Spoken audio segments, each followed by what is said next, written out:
कौमी असम्बली की खाली होने वाली 9 नशिस्तों पर ज़िमनी इंतखाब के शेड्यूल का ऐलान। पोलिंग 25 सितंबर को होगी। उम्मीदवार कागजात नामजदगी 10 से 13 अगस्त तक जमा करवा सकते हैं। उम्मीदवारों को इंतखाबी निशानात 29 अगस्त को जारी किए जाएंगे। ज़िमनी इलेक्शन मर्दान, चारसदा, पेशावर, करम, फैसलाबाद और ननकाना साहब में होंगे। कराची के 3 हलकों के लिए भी ज़िमनी इंतखाब का शेड्यूल जारी कर दिया गया। कौमी असम्बली की 9 नशिस्तें PTI अरकान के इस्तीफों के बाद खाली हुई थीं।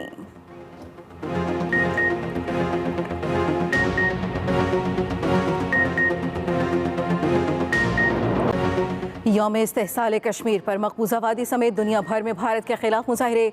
कश्मीरियों से यकजहती के लिए इस्लामाबाद में रैली। वफाकी वजीर ख्वाजा आसिफ, अरकान पार्लियामेंट, मुशीर बराए उमूर कश्मीर कमर जमान कायरा, सेक्रेटरी खारजा और वजारत खारजा के अमले की शिरकत। हुर्रियत रहनुमा भी रैली का हिस्सा। रैली के पार्लियामेंट हाउस पहुंचने पर 1 मिनट के लिए सायरन बजाए गए और खामोशी भी इख्तियार की गई। वज़ीर आज़म शहबाज शरीफ और सदर मुमलिकत आरिफ अलवी ने अपने पैगाम में कहा, भारत के 5 अगस्त 2019 के गैर कानूनी इक़दामात बैनुल-अक़वामी कानून की खिलाफ वर्जी है। जनूबी एशिया में पायदार अमन और इस्तेहकाम सलामती कौंसिल की करारदादों के मुताबिक जम्मू कश्मीर तनाज़े के पुरअमन हल से ही मुमकिन है। कश्मीर बनेगा पाकिस्तान। आज़ाद कश्मीर के दारुल हुकूमत मुजफ्फराबाद समेत शहर शहर यौम इस्तेहसाल कश्मीर पर भारत मुखालिफ रैलियाँ और मुजाहरे। मुजफ्फराबाद में पासबान हुर्रियत के ज़ेर एहतमाम आज़ादी चौक में मुजाहरा। बड़ी तादाद में कश्मीरी जमा। भारतीय हुकूमत, नरेंद्र मोदी और काबिज़ भारतीय फोर्सेस के खिलाफ शदीद नारेबाजी। वज़ीर आज़म आज़ाद कश्मीर सरदार तनवीर इलियास ने खिताब करते हुए कहा, कश्मीरियों को इस्तिस्वाब राय का मौका देने के लिए अक़वाम आलम आगे आए। भारत मुसलमानों की गैरत को चैलेंज ना करे। भारत बाज ना आया तो भारतीय रियासतें अलग होना शुरू हो जाएंगी। मुस्लिम उम्मा को भारत के साथ अपने इक़्तिसादी रवाबित को महदूद करना होगा।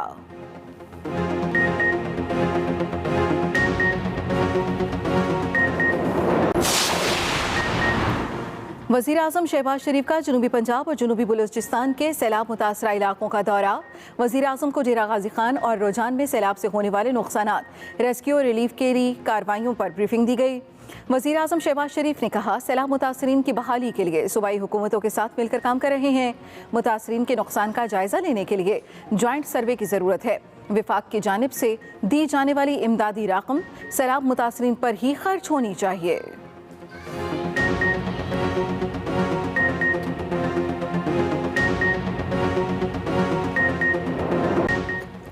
बारिशों और सैलाब से हलाकतों की तादाद बढ़कर 549 तक जा पहुंची।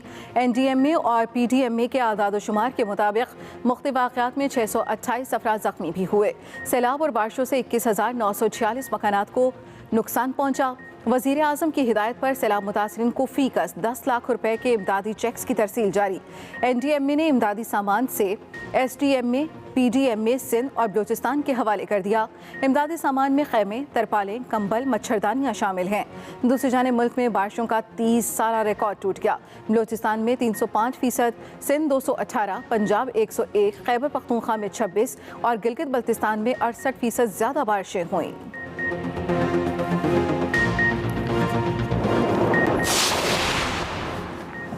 आलमी मालियाती इदारों से फंड्स मिलने की तवक्को पर डॉलर सस्ता हुआ।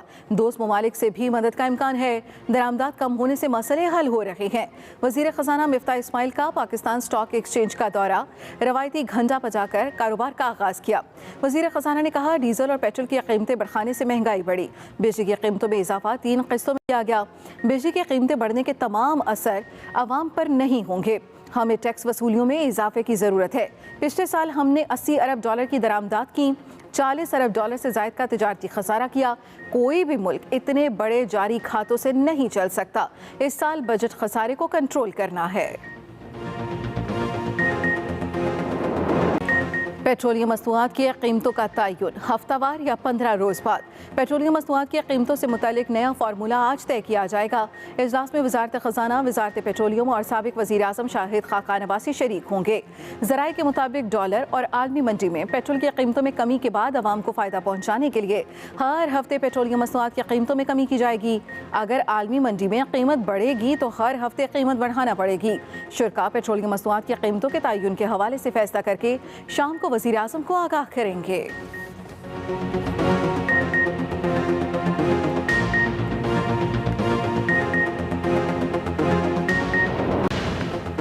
रुपए के मुकाबले में डॉलर मजीद सस्ता, ₹1.54 कमी से $1 ₹224.61 की सतह पर आ गया। दूसरी जानिब पाकिस्तान स्टॉक एक्सचेंज में तेजी का रुझान बरकरार, 300 से जायद पॉइंट्स इजाफे से 100 इंडेक्स 41,700 की सतह पर आ गया।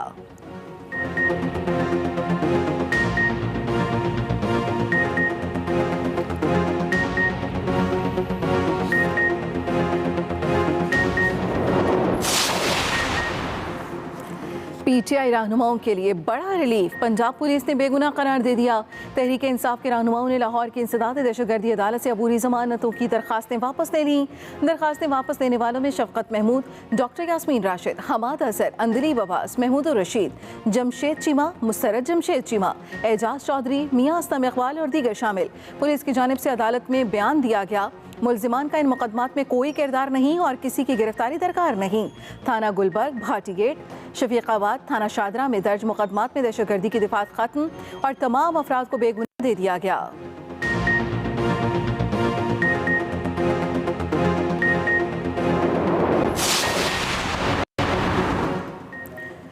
वज़ीर आज़म के दौरे के दौरान मस्जिद नबी की हुर्मत पामाल करने वालों को सख्त तरीन सज़ा। मदीना मुनव्वरा की अदालत ने 6 पाकिस्तानियों को सज़ा सुना दी। 3 पाकिस्तानियों को 10-10 साल कैद जबकि 3 को 8-8 साल कैद की सज़ा सुनाई गई। अदालत ने तमाम पाकिस्तानियों को 20-20 हज़ार रियाल जुर्माना भी किया। मोबाइल फ़ोन जब्त कर लिए गए। इन तमाम अफराद ने वज़ीर आज़म और काबीना अरकान की मस्जिद नबी आमद पर बदतमीज़ी की थी। इल्ज़ामात साबित होने पर सख्त तरीन सज़ा सुनाई गई।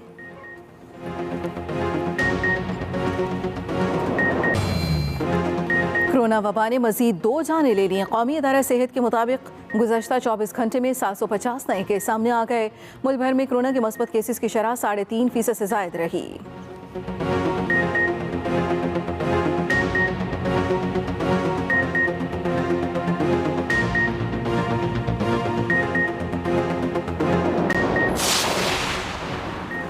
मुसल्लह अफवाज की तरफ से कॉमनवेल्थ गेम्स में मेडल जीतने वाले कौमी खिलाड़ियों को मुबारकबाद।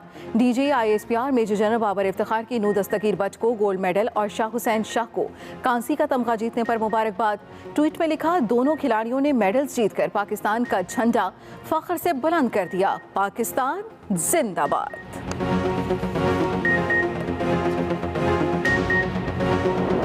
जिसकी हुकूमत पाबंद है आइन के मुताबिक, कानून के मुताबिक, पार्टी ऑर्डर के कानून के मुताबिक और इलेक्शन एक्ट के मुताबिक, उस डिक्लेरेशन का असूली फ़ैसला हो चुका है जो सुप्रीम कोर्ट पहुंचाया जाएगा। आगे सुप्रीम कोर्ट का दायरा कार है जो उसके ऊपर इम्प्लीमेंटेशन होगी। क्रिमिनलिटी के अंसर हैं इस फैसले के अंदर इलेक्शन कमीशन के, वो ये कानूनी और आइनी दायरा कार है FIA का। बाकी जो FBR है या स्टेट बैंक है या NAB है, उसके मुताबिक इसके ऊपर एक इंक्वायरी हो।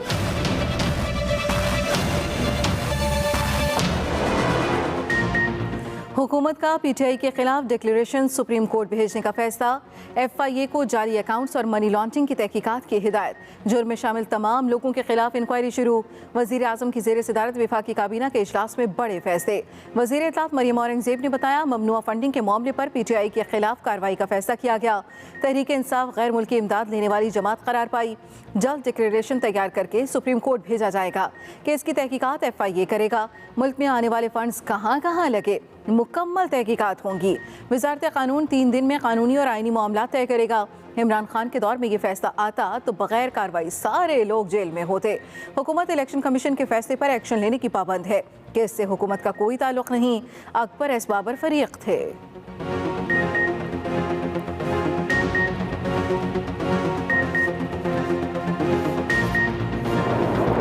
दो दफा अदालतों ने कहा कि हमारे इकट्ठे केसेस सुने, इसने ये बिल्कुल उनके केसेस नहीं सुने और ना ही इसने सुनने हैं, क्योंकि जिस दिन आप सबको पता चला कि इनकी फंड रेजिंग क्या है, आपको हैरत होगी कि पैसे कैसे इकट्ठे करते हैं। ये इलेक्शन कमीशन तकरीबन ये कह रहा है कि ओवरसीज पाकिस्तानी जब आपको पैसे देंगे तो ये हो जाएगा फॉरेन फंडिंग।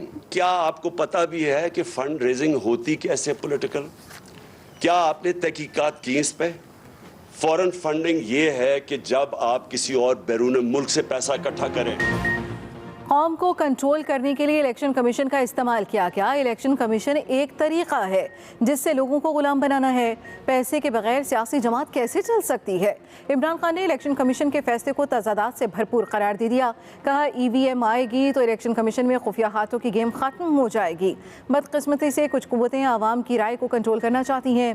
नून लीग का वफ्द इलेक्शन कमीशन में जाकर कहता है PTI फंडिंग केस का फैसला करो। पैसे पर लोग बिक रहे हैं लेकिन इलेक्शन कमीशन ने कोई एक्शन नहीं लिया। नून लीग और पीपल्स पार्टी किस तरह पैसा जमा करती है किसी को नहीं पता। पंजाब में ये धांधली के बावजूद हार गए। जो 2 हलक़े इन्होंने जीते वहाँ भी स्क्रूटनी होगी तो ये धांधली के मुर्तकिब होंगे। इन्होंने हमारी पार्टी तोड़ने के लिए पैसा लगाया। ये हमेशा इदारों का इस्तेमाल करते हैं। शैतान के चेलों से जंग आराम से नहीं जीती जाएगी। सब मिलकर जदोजहद करें।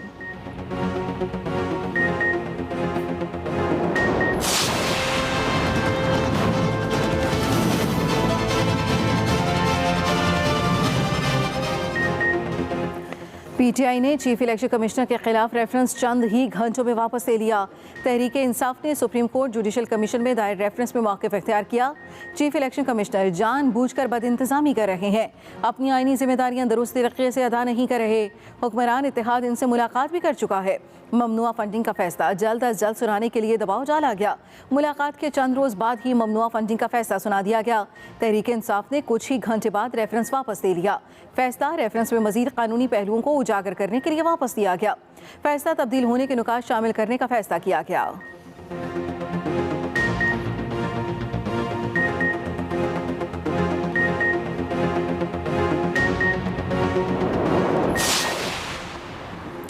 इमरान खान को नाअहल किया जाए। PDM ने इलेक्शन कमीशन में रेफरेंस दायर कर दिया। आर्टिकल 63 के तहत रेफरेंस दायर किया गया। मौक़िफ़ इख्तियार किया। इमरान खान ने तोशाखाना से मिलने वाले तहाइफ असासों में जाहिर नहीं किए। स्पीकर कौमी असम्बली राजा परवेज़ अशरफ भी तोशाखाना रेफरेंस जल्द इलेक्शन कमीशन को भेजेंगे।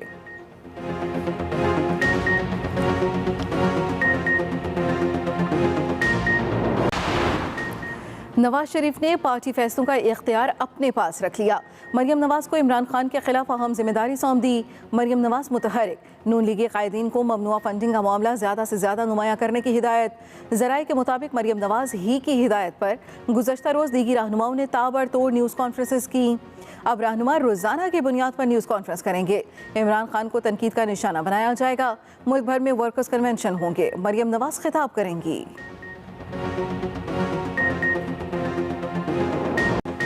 अहम खबर इलेक्शन कमीशन ने कौमी असम्बली की 9 नशिस्तों पर ज़िमनी इंतखाबात के शेड्यूल का ऐलान कर दिया। ज़िमनी इंतखाबात के लिए पोलिंग 25 सितंबर को होगी। गुज़श्ता दिनों स्पीकर कौमी असम्बली ने PTI के इस्तीफ़े मंजूर किए थे। इलेक्शन कमीशन ने कौमी असम्बली की 9 नशिस्तों पर ज़िमनी इंतखाबात के शेड्यूल का ऐलान कर दिया। ज़िमनी इंतखाबात के लिए पोलिंग 25 सितंबर को होगी। गुज़श्ता दिनों स्पीकर कौमी असम्बली ने PTI के इस्तीफ़े मंजूर किए थे। उम्मीदवार कागजात नामजदगी 10 से 13 अगस्त तक जमा करवा सकते हैं। इलेक्शन कमीशन की जानिब से कहा गया उम्मीदवार कागजात नामजदगी 10 से 13 अगस्त तक जमा करवा सकते हैं। इलेक्शन कमीशन ने कौमी असम्बली की 9 नशिस्तों पर ज़िमनी इंतखाबात के शेड्यूल का ऐलान कर दिया है। ज़िमनी इंतखाबात के लिए पोलिंग 25 सितंबर को होगी। इलेक्शन कमीशन के मुताबिक गुज़श्ता दिनों स्पीकर कौमी असम्बली ने PTI के इस्तीफ़े मंजूर किए थे और अब उम्मीदवार कागजात नामजदगी 10 से 13 अगस्त तक जमा करवा सकते हैं। ज़िमनी इंतखाब के लिए पोलिंग 25 सितंबर को होगी।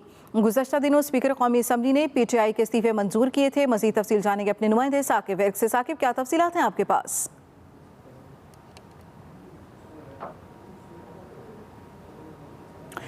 इलेक्शन कमीशन ने कौमी असम्बली की 9 नशिस्तों पर ज़िमनी इंतखाब के शेड्यूल का ऐलान कर दिया और ज़िमनी इंतखाबात के लिए पोलिंग 25 सितंबर को होगी। गुज़श्ता दिनों स्पीकर कौमी असम्बली ने PTI के इस्तीफ़े मंजूर किए थे, जिसके बाद इलेक्शन कमीशन की जानिब से कौमी असम्बली की 9 नशिस्तों पर ज़िमनी इंतखाबात के शेड्यूल का ऐलान कर दिया गया है, जिसके मुताबिक पोलिंग 25 सितंबर को होगी। इलेक्शन कमीशन ने काफली के इंट्रा पार्टी इंतखाबात का शेड्यूल मुअत्तल कर दिया। इलेक्शन कमीशन ने चौधरी शुजात की दरख्वास्त पर काफली के इलेक्शन कमीशन को नोटिस जारी कर दिया। केस की समाअत 16 अगस्त तक मुलतवी कर दी गई है। कमीशन के फैसले तक किसी भी इकदाम की कोई कानूनी हैसियत नहीं होगी। इलेक्शन कमीशन ने काफली के इंट्रा पार्टी इंतखाबात का शेड्यूल मुअत्तल कर दिया है। यह अहम और बड़ी खबर आप तक पहुंचा रही है। इलेक्शन कमीशन की जानिब से काफली के इंट्रा पार्टी इंतखाबात का शेड्यूल मुअत्तल कर दिया। इसी बारे में मज़ीद तफसील जानेंगे अपने नुमाइंदे साकिब वर्क से। अपडेट कीजिएगा साकिब। जी, चौधरी शुजात हुसैन ने बतौर काफी सरबराह इलेक्शन कमीशन पाकिस्तान में दरख्वास्त दायर की थी, जिसमें उन्होंने कहा था कि मैं पार्टी का सरबराह हूँ और जो सेक्रेटरी जनरल हैं तारिक नज़ीर चीमा, मैं और तारिक नज़ीर चीमा ने किसी इंटर पार्टी इंतखाबात हैं उनका ऐलान नहीं किया, लेकिन काफ लीग के 10 अगस्त को इंटर पार्टी इंतखाबात जो हैं वो होने जा रहे हैं, जिनको रोका जाए। तो इलेक्शन कमीशन ऑफ पाकिस्तान ने जो चौधरी शुजात की दरख्वास्त थी। ठीक है साकिब विक, इस बारे में हम आपसे मजीद भी तफसीलात जानेंगे। इस वक्त हम शहबाज शरीफ सैलाब मुतासरीन से खिताब कर रहे हैं। और एक अजीब इत्तेफाक है कि आज 5 अगस्त है और एक अजीब इत्तेफाक है कि आज 5 अगस्त है और 2019 को इसी दिन हिंदुस्तान में मोदी सरकार ने यकतरफा गैर कानूनी इक़दामात करके मकबूजा कश्मीर में वो बर्बरियत और जुल्म और ज़्यादती का बाजार गर्म किया। आज न सिर्फ पूरी पाकिस्तानी कौम बल्कि पूरा आलम इस्लाम कश्मीर के अजीम सपूतों, शहीदों और गाजियों को हम सब सलाम पेश करते हैं और मोदी हुकूमत के इस गाशबाना कब्ज़े के ख़िलाफ़ भरपूर आवाज़ उठाते हैं और हम अल्लाह ताला से ये दुआ करते हैं कि कश्मीरी भाइयों को हिंदुस्तानी ग़ुलामी से निजात दिलवाएं और उनकी कुर्बानियों के सदक़े उनको सही मानों में आज़ादी नसीब हो। इसके लिए पाकिस्तान की हुकूमत, मैं और पूरा पाकिस्तान 22 करोड़ आवाम कश्मीरी भाइयों की आज़ादी के लिए हर तरह के सफारती, सियासी और अखलाकी भरपूर तावन का उनको यकीन दिलाते हैं और अल्लाह ताला करेगा कि एक दिन सूरज तलू होगा कि जब कश्मीर ज़रूर हिंदुस्तान के चंगुल से आज़ाद होगा। मैं आज आपके पास न सिर्फ जो आपके प्यारे इस सैलाब के नतीजे में अल्लाह ताला को प्यारे हो गए, उनका मैं न सिर्फ इज़हार अफसोस करने आया हूँ और जो ज़ख्मी हुए हैं हम सब अल्लाह ताला के हजूर दस्त बदुआ हैं कि उनको रब करीम जल्द से जल्द सेहत कामिला अता फरमाए। मैं आपको ये यकीन दिलाने आया हूँ कि इस आफत की घड़ी में वफाकी हुकूमत और मैं तमाम इत्तेहादी पार्टियों का मुंतखब वज़ीर आज़म और पंजाब हुकूमत हम सब मिलकर इंशाअल्लाह